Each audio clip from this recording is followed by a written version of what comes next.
Cameron Coleman, we mentioned the 4-star wide receiver from Central Phenix City, 6'3", 175, great size, great speed. I mean, just looks like a really good ball player if we're just going to be straightforward here.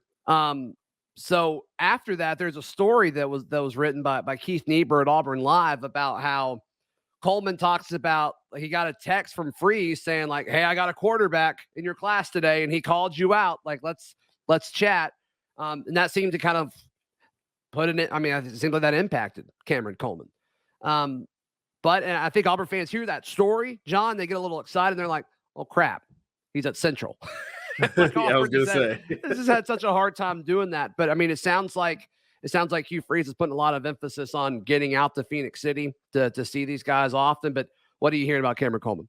Hey, look, the 23 class, you buck the Auburn High trend. So in 24, naturally, time to buck the Central Phenix City High School trend. Because, yeah, it's got to happen at some point, right? Has to.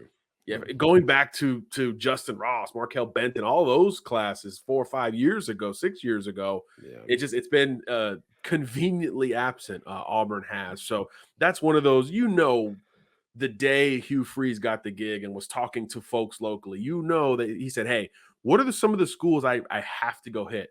I can't imagine 2 or 3 or 4 other schools coming up before CHS did. And naturally in this cycle, Coleman's the guy.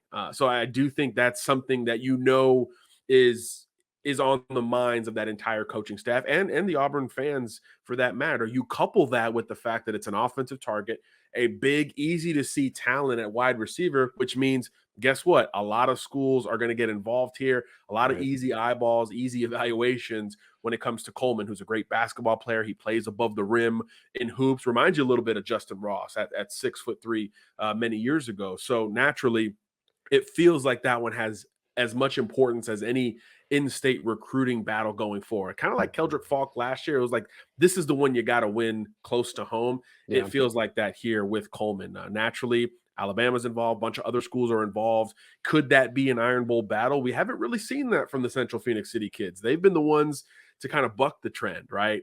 Clemson has obviously done maybe the best job at that high school over the last 5+ years. So who can start to combat that and chip away at what Dabo Swinney's built? Naturally, again, with the position projection and that athletic profile, I think Hugh Freeze is going to be in position to do so. And look, if you're Coleman, of course it matters when you have a quarterback that's starting to recruit you. Clemson doesn't have one committed. Alabama has one from California committed. Not kind of the same deal as one who grew up in SEC country like Walker White. So I do think that's going to matter. You always want to pair yourself as a receiver with great quarterbacks. We talked about the Arch Manning effect earlier. I don't know if they had any receivers committed before Arch jumped on, and then they brought in like a 4 wide receiver class. So that stuff really does matter in recruiting. And again, there's an extra emphasis on Central Phenix City and Patrick Nix, of course.